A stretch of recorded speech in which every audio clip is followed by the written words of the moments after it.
BJP ప్రభుత్వానికి చిత్తశుద్ధి ఉంటే కాంగ్రెస్ ప్రభుత్వాన్ని బర్తరఫ్ చేసేలా కార్యాచరణ చేపట్టాలని మంతని మాజీ ఎమ్మెల్యే పుట్ట మధుకర్ డిమాండ్ చేశారు.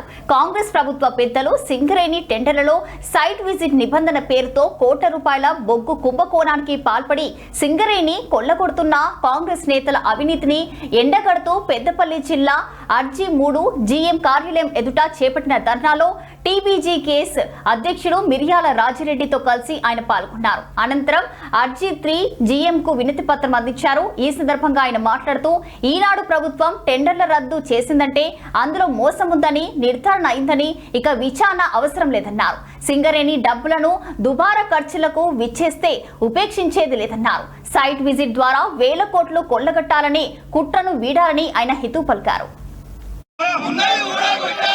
అన్ని ఇస్తామన్నారు.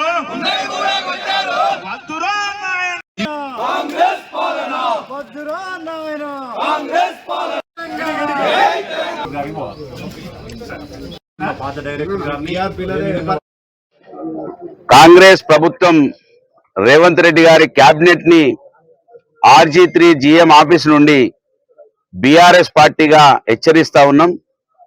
రేవంత్ రెడ్డి గారి ప్రభుత్వాన్ని బీజేపీ ప్రభుత్వానికి చిత్తశుద్ధి ఉంటే తెలంగాణ రాష్ట్రం బిడ్డ అయినటువంటి కేంద్ర మంత్రి కిషన్ రెడ్డికి కొంచెమైనా చీమోనెత్తురుంటే తెలంగాణలో ఉన్నటువంటి మీకు బద్ధశత్రు అయిన కాంగ్రెస్ ప్రభుత్వాన్ని ఇప్పటికైనా వారి మీద చర్యలు తీసుకొని వారిని బర్తరఫ్ చేసే విధంగా మీ కార్యాచరణ ఉండాలని డిమాండ్ చేస్తా ఉన్నాను. ఇంకా ఏ ఎంక్వైరీ అవసరం లేదు. టెండర్లు రద్దు చేసిరంటేనే ఖచ్చితంగా మీ లోపల ఆ టెండర్ల లోపల మోసం ఉన్నదనేది నిర్ధారణ జరిగిపోయింది. దీన్ని కప్పిపుచ్చుకునే కార్యక్రమంలో హరీష్ రావు గారికి నోటీసులు ఇచ్చి ఎంక్వైరీల పేరు మీద దీన్ని మభ్యపెట్టే ప్రయత్నాన్ని ఏదైతే ఉన్నదో తెలంగాణ 50 మంది సమాజం గమనించిండ్రు.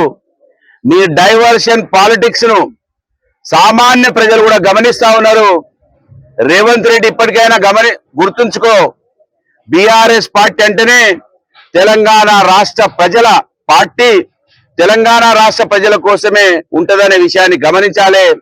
హరీష్ రావు గారికి నోటీసులు ఇచ్చి భయపెట్టిస్తే మేమంతా జంకిపోతాం అనుకున్నావు. జంకిపోరు ఉవ్వెత్తున లేస్తుంది బీఆర్ఎస్ పార్టీ శ్రేణులు.